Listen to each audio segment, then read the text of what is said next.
I'm Jake. I'm Tom. And we are VIMTV Velocities in Music, the best kept secret in music reviews. A couple weeks ago, Tom and I had the privilege of getting some pretty cool press passes to a local Iowa music festival based in Des Moines, Iowa, put on by the Des Moines Music Coalition called 8035. 8035, fairly new festival. Tom, how long has 8035 been around? Like 5 or 6 years. Cool. A lot of cool acts coming in through there. We've gotten a fair amount of big name artists, or at least in the indie rock scene, that have come to 8035 over the years. I mean, Death Cab came one year, of Montreal, Flaming Lips, Flaming Spoon, Lips. Modest Mouse. This year they had two big headliners, which I think were kind of the biggest headliners they've ever had. That being David Byrne and St. Vincent and Wu-Tang Clan, plus a number of other artists, which we're going to talk to you guys about as far as like the shows that we went and saw, because Tom and I went and saw a number of the shows. Now, obviously, with any festival, you can't see every single show because there's a lot of them that overlap and things like that. But because 8035 is such a small show or a small festival, you have a lot of opportunity to see a lot of different bands and not feel like you're really not able to see some of your shows. And that's what I really like about it, because it's not like Lollapalooza or Coachella where there's stages in like the double digits or something ridiculous like that, and a roster of bands that you really have to prioritize who you're going to see, you know? I mean, Des Moines, I love Des Moines, it's just simply not big enough to ever host a band like Coldplay for a festival like this, you know? It's just the first example that comes to mind. You know, like some of the larger cities that have music festivals are able to do. But because of that, they really go for the upper echelon of those indie acts, you know, stuff that's still going to get a good crowd there, a good kind of mix of demographics. They mix some hip-hop in with there and in with the indie rock. And pull people from all over the Midwest. Yeah, totally. I think that what makes 8035 so special is the fact that it actually takes place in the city, downtown Des Moines. Yeah. You know, there's the sculpture garden right next door. The library's right there. You're in the midst of, you know, several different prominent Des Moines buildings, and right there downtown. There's lots of restaurants, bars, different places that you can go and spend your time while just participating in just the normal everyday goings of a music festival, where you have the street vendors and things like that, and the beer tent. All of that stuff is all 8035 has, is just that I really feel like there's just a rich culture with it. It's simple. Now, as far as how 8035 was set up, you know, there was you had the main stage, which had, you know, this gigantic stage in front of the library, and then this huge grassy area, which took up about a city block. And then adjacent on either side of the main stage area were two smaller stages. One was called the Come and Go stage, which was a free stage, and then the High B stage, which was another free stage. The Come and Go stage featured some indie acts from across the country, whether it be like hip-hop artists, DJs, or just indie rock, kind of staying within the theme of the festival for 2013. The High B stage had a lot of local acts. Tom, I don't know if you had any particular local acts that would like sparked your interest. Well, there are a lot of them that I was already familiar with. I was really happy to see Mumford's Tired, even Maxilla Blue, great hip-hop artist, which unfortunately we actually weren't able to see this time around, but I would definitely recommend checking them out. But they, you know, as you said, they go for quality, they also go for a good variety with those acts. So without further ado, let's break down our experience in 8035 2013. So the first band that we're going to talk about is a band out of San Francisco called Tea Leaf Green. And they're a jam band of sorts, kind of started around the late 90s. And they opened up the main stage. So they were the first act on the main stage at 8035. Went on about 5 o'clock on that Friday. And, you know, they were good. They were what I would expect from a talented, technically proficient jam band. They featured a lot of keyboards, kind of organ sounds, a lot of great solos from the guitar, bass, you know, even drums in there. And while it's a band that Jake and I weren't overly familiar with before going into this festival, they were really good for just kicking off the festival, getting a good vibe going, get some people to the main stage, and just setting up the whole mood for the experience of the weekend. Next up, we made our way over to the Come and Go stage, where we saw Florida-based female hip-hop artist Kitty Pryde. Kitty Pryde rose to prominence. She hasn't put out an album yet, but she's getting a lot of buzz off of a single she had come out last year called OK Cupid. It's gotten a lot of hits on YouTube. It's made its rounds, and obviously has gotten her into some smaller festivals like 8035. She has a very unique hip-hop style. I'd say her delivery is somewhere in between the way Odd Future approaches their delivery styles and kind of Nicki Minaj at times. It's very sarcastic with a lot of biting lyrics, but it's not delivered in a very passionate way. It's just very kind of dry and very direct, which resonates, I think, a lot with people because that's kind of the way everyday life is. As far as like the electronic backings or the beats to her music, it's very soft, almost pop oriented with lots of textures and just a subtle hip-hop drum machine beat. Nothing over the top, but it's still a very addictive sound, and I think that she did a good job getting the crowd into it. One of the next bands we saw on one of the free stages was called the Homemade Jamz Blues Band, and they are a family blues trio out of Mississippi. They're very young. I think the oldest member is like 19 or maybe just turned into his lower 20s or something. They've got a teenage female drummer, the sister, and wow, they were really impressive. One thing I really liked about them was they really brought the blues jam feel back to just the trio setup. I think a lot of times these days you get bands that just go really kind of overindulgent with a blues sound. They try to incorporate almost too much, but these three really reminded me how much blues and soul you can infuse into just a trio setup. They also had these awesome homemade guitars, and they just nailed it. They've been cited as being very good by some blues legends such as B.B. King. They've been getting a lot of attention over the 6 or 7 years that they've been active, and I think that they really deserve it. We were really impressed by their performance.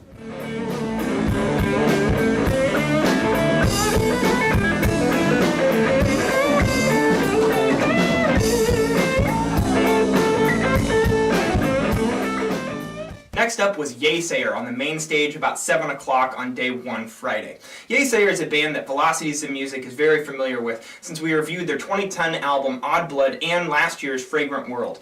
Yeasayer, if you've never heard of them, they have a very eclectic sound. It's bright, it's fun, it's energetic, but they're not afraid to delve into some deeper subject matters, which was clearly evident on last year's album Fragrant World.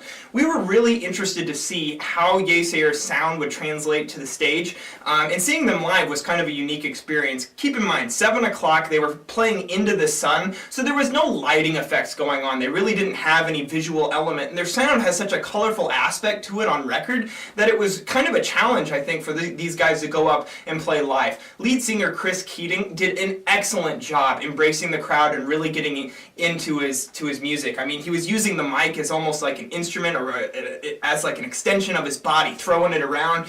Some of the other guys just did a great job. They were very technically proficient. They put on a good show, but it was just, it wasn't what I would have ever expected, but at the same time I left feeling very satisfied.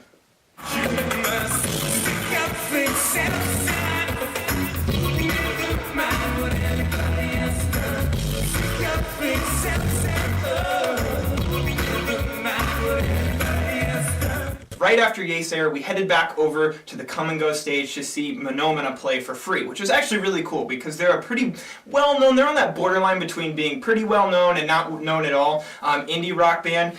They put out 3 killer albums recently that Tom and I have loved at VIMTV. We've rated all of them very, very highly. We actually had the privilege of seeing Menomena live a couple years ago when they came to Ames, Iowa. They put on a killer show there, but the band has gone through some turbulent times. They lost a band member, they've added a couple more. They've gone through a reformation of sorts, and it was cool to see the 4-piece Menomena up on stage. Now, they did have a lot of technical difficulties that was just plagued the band, and it took a long time for them to get started. It was clearly frustrating them. They clearly were not having the best time. However, I gotta hand it to these guys. They are true artists, and their perfectionist nature to their craft was so evident because I think that they were just so frustrated with how things sounded that they let it get to them visually, and therefore I think the crowd didn't get into it as much. But the music was top notch. Their show got cut a little short because of the technical difficulties, but I feel like the music that they did play was some of the best I heard at 8035.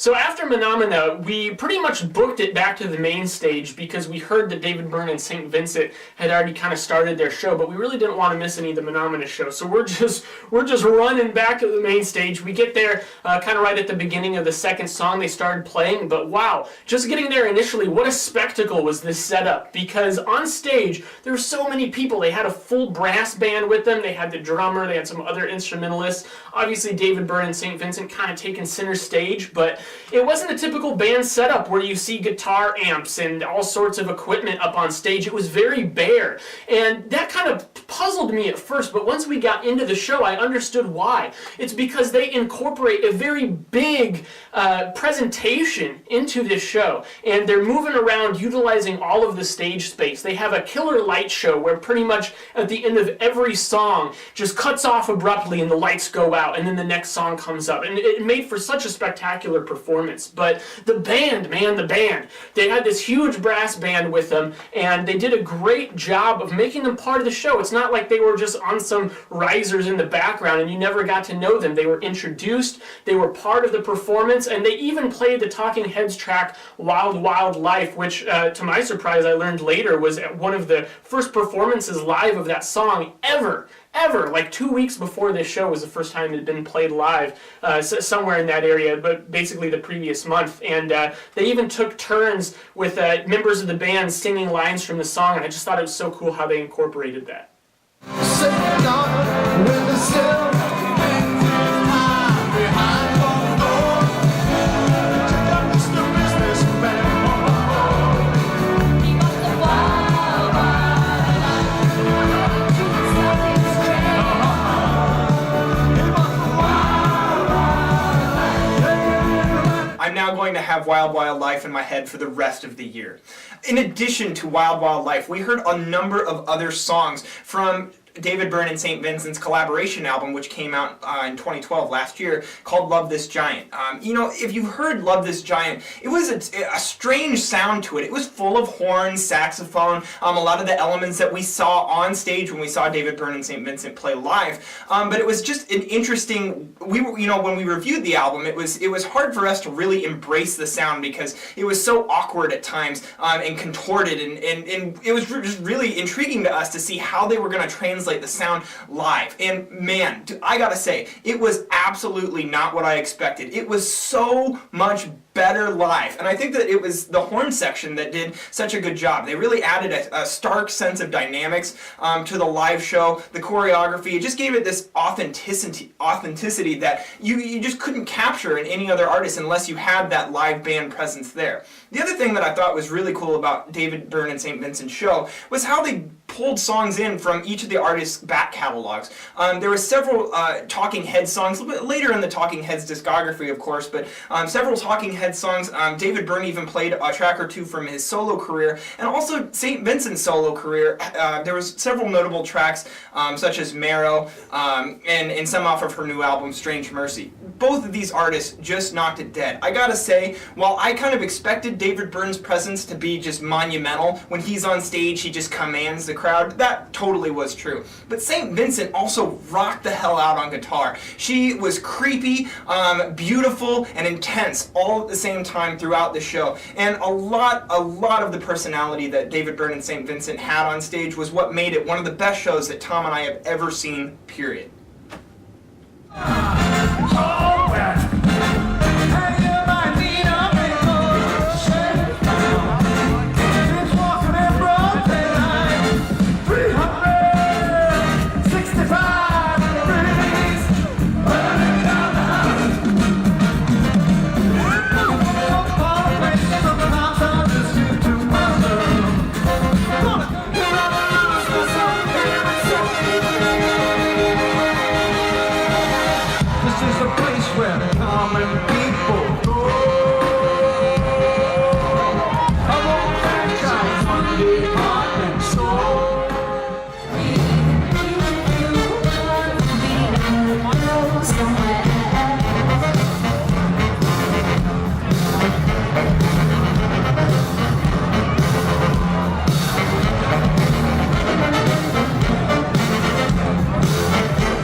So, start of day 2. Jake and I drive back to Des Moines. We were a little late getting there. Some bands had already been playing earlier in the day, but the first band that we ended up seeing was Wavves, opening up the main stage for day 2 for our 8035 festival experience. And this was a band I was really interested to see because we reviewed their album Afraid of Heights from earlier in the year. We liked it okay, we weren't overly thrilled with it, but it was a pretty good album. And more than anything, what I was interested in to see this band was how that sound translated onto the stage, because Afraid of Heights saw them polishing up their production a little more, moving away a little bit from that really fuzzy, distorted surfer rock of Wavves' first couple of albums. But really, you know, once you get on stage and you're just a 4-piece band with some guitars, bassist, drummer, a lot of that stuff just kind of goes out in the wash and you end up just sounding like a full-fledged rock band. And that's what Wavves sounded like. You could hear a lot more of their just kind of straight up grunge and rock influences like Nirvana. You know, the singer, he gets up there, he's playing the guitar, he's singing. I think they did a good performance. It wasn't overly flashy, it wasn't overly amazing, but I think they played their songs well, and I think it translated into a very energetic and entertaining live performance. It's never coming back.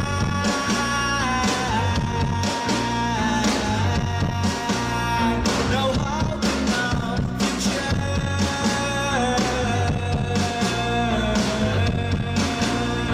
We'll die. Next up, we ran over to the Hy-Vee stage, which is where all the local Iowa acts were playing, to see a local band called Tires. Tires are an up-and-coming, kind of an electronica-based band, but I would go further than that as far as describing their sound.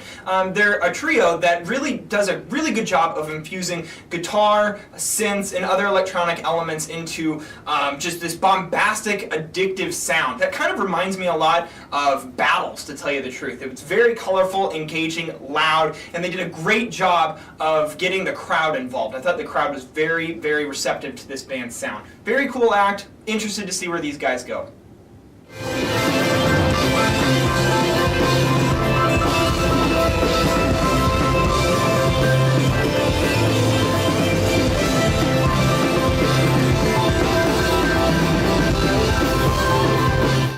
Next up on the Hy-Vee stage was another local act called Trouble Lights, fronted by Adrian Dollar. And the best way I could describe Trouble Lights' sound is kind of a dancey pop sound.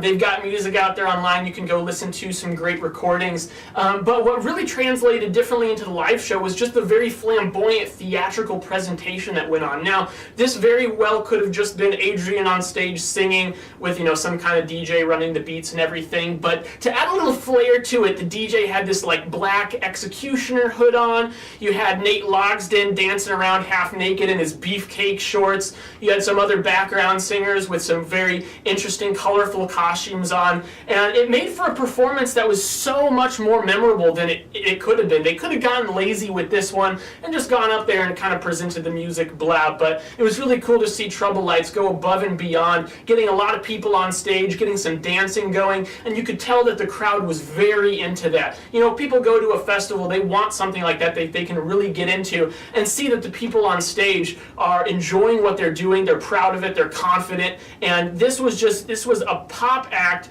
that really, once again, went above and beyond. I enjoyed it a lot.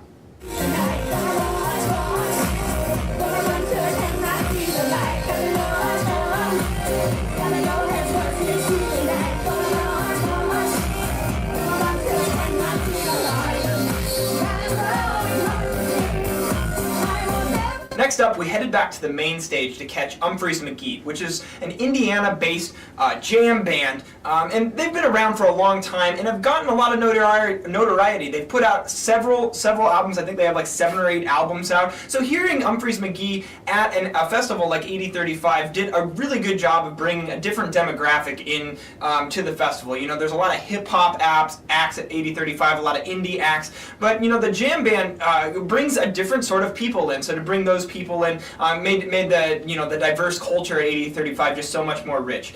Umphrey's McGee did a really good job of living up to their name when it came to just jam band improvisation. Such, you know, taking what Fish and the Grateful Dead did and making, you know, building on top of that, really having just these really technically complex solos. There was 2 drummers, which made for a dynamic performance, and they did a good job of getting the crowd involved. Overall, very solid performance.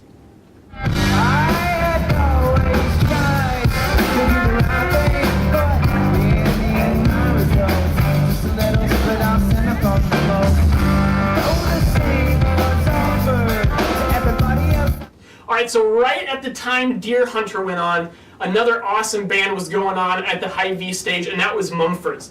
Kind of a local central Iowa staple of a band fronted by Nate Logsdon, who I mentioned earlier, also with the Trouble Lights show. And Adrian of Trouble Lights was also on stage with Mumford's as well. And they're quite a band to behold. They put on a very energetic and rambunctious live performance. Their sound it's got some ska elements, but I feel like ska is a wrong term to pigeonhole this band with, because you think about ska and a lot of ska bands with their kind of punk influence, adding the horns in. While this band does have horns, I would say they have a lot more of kind of a blues influence. They also incorporate a lot of social commentary and very thought-provoking lyrics.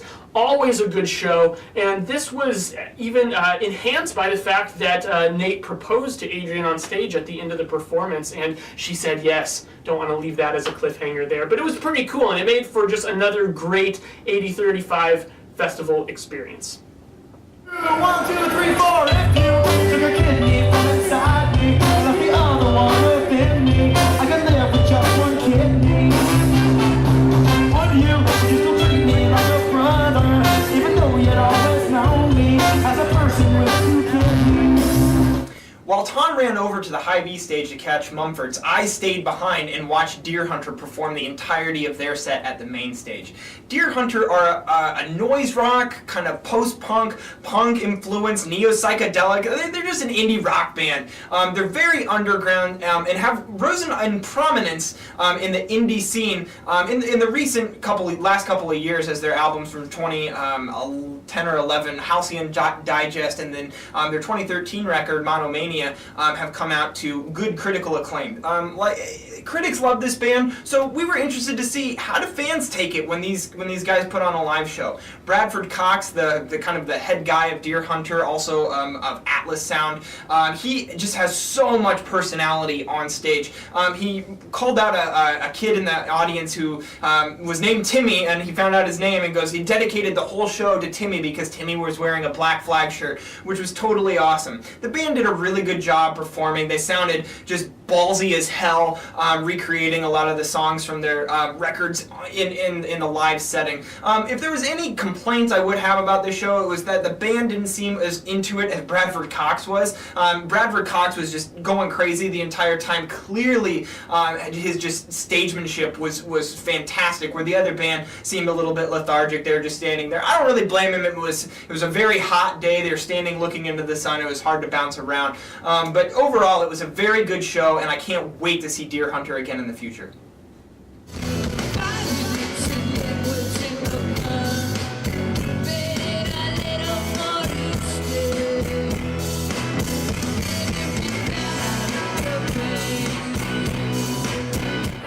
It's Timmy in the Black Flag shirt. This one's for you. It's all these.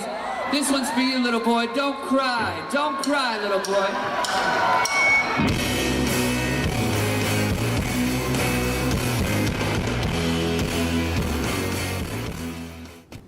Alright, so once Deerhunter got done, I believe it was around 8:15 or so, and Wu-Tang Clan was supposed to go on at 9. And we were just eagerly awaiting the start of that show. The sun started going down, it started cooling off a little more, and Jake and I were standing in a little more secluded area to the side of the stage, and just waiting in anticipation for Wu-Tang Clan to come on. And you could just feel the anticipation just bleeding into the rest of the crowd. And the crowd started to build up. What was once a secluded area that Jake and I were standing in became just person to person, shoulder to shoulder, waiting for this band to come on. And probably about the time they were supposed to come on, some people in charge of the festival from the Des Moines Music Coalition came on stage and said, we're going to have to wait a little longer. How much longer? We didn't know, but we are definitely willing to wait for it. And the crowd just started buzzing. People were getting tighter and tighter as more people kept coming in. And man, did it just create this tension before the show started. And then finally, at about 9:45, about 45 minutes late, so pretty late, but not too ridiculously late, Wu-Tang Clan comes on stage, and they just exploded onto there. And I mean, so much energy in this performance. These guys have been at it for a little over 20 years now, and they still hit that stage and hit the mics as if they were in their late teens. I mean, they just have that burgeoning energy, and it's infectious. And everyone was doing the Wu-Tang, symbol, and everyone's getting into it. And just some of the stage antics, I gotta say, one thing in particular I want to make sure I don't forget to mention is Method Man grabbing one of the beach balls that bounced on stage that people were hitting around, and he just took it and he just took a bite out of it and deflated the thing and threw it back into the crowd, and he just had this piece of plastic hanging out of his mouth like he was the frickin' man. Went on to do some stage diving, standing on top of the monitors. I mean, it was no holds barred, just all out great hip hop show. And they played a lot of the classics. They started with some great tracks from Enter the Wu-Tang, 36 Chambers, and we'll show you a clip of that right here. Yeah, listen! Yeah, I gotta make a confession though.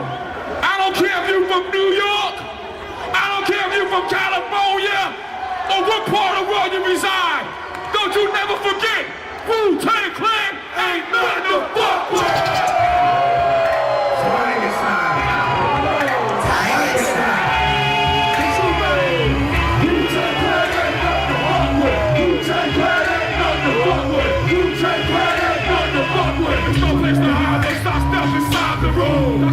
Prepare for the boom, bam, rock, bam, rock, son, yeah, let's go, let's go. I've been tossing and The other cool thing about the Wu-Tang show was the fact that every single living Wu-Tang Clan member was in attendance. Now, that was something going into the show. Tom and I were, a little bit skeptical. How good will Wu-Tang Clan actually be live? We've heard that a lot of other Wu-Tang Clan shows, especially in recent history, haven't featured all of the Wu-Tang Clan members. So, having reviewed albums from Big Boy, Raekwon, several artists have featured the RZA in the past year. So we were really excited to see, who was going to be there. When they came on stage and every single member was there, it was just mind-blowing. What a special treat. As Tom mentioned, Method Man commanded the crowd, but they all did such a good job taking turns on the lead with the mic as the lead MC. They did just a fantastic job presenting. Their energy was infectious. They even took the time to have some banter in between songs. They would get the crowd involved, make sure that the crowd would know the lyrics and chant the lyrics along with the group. It was an infectious, addictive experience. It was impossible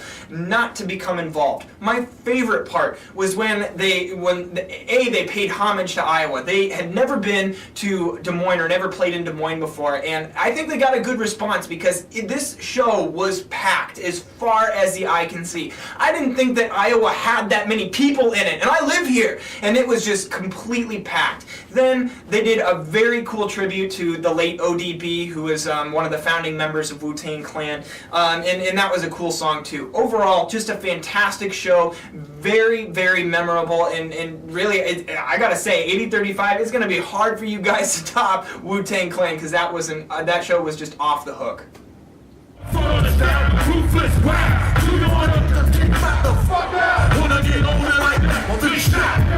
Yo, nigga, yo, razor, hit me with the major. Enemy, I'm trying to understand if you flavor. I'm coming at you, but I'm gonna get you, but I got you, I get you. You can never catch you, don't let them manage you. No rhyme and prevent you, that niggas resigned in a master mustache. So that was a recap of our experience at 8035. Lots of great artists, definitely some of the best shows we've seen in a long time, and to have them in Iowa was such a cool experience. It was really cool. I think these are a lot of acts that probably would have passed on by unless this thing was going on, so thank you to everyone involved. Yep, and we specifically want to call out 3 different Des Moines businesses that really went out of their way to make us feel special and kind of entertain us while we needed a break from just the scorching heat. That being the Ritual Cafe, they have great lemonade. Also, Fighting Burrito in their downtown location and cheap beer. Also, along the lines of beer, the Gas Lamp Tavern was just this crazy good hole-in-the-wall bar that we frequented right before going to see Deerhunter, so it made Deerhunter even more fun.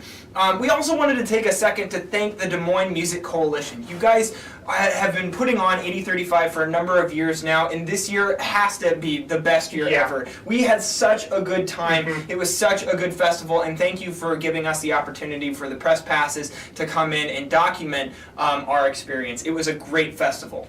Thanks for watching. I'm Jake. I'm Tom. And we are VIMTV Movie Music.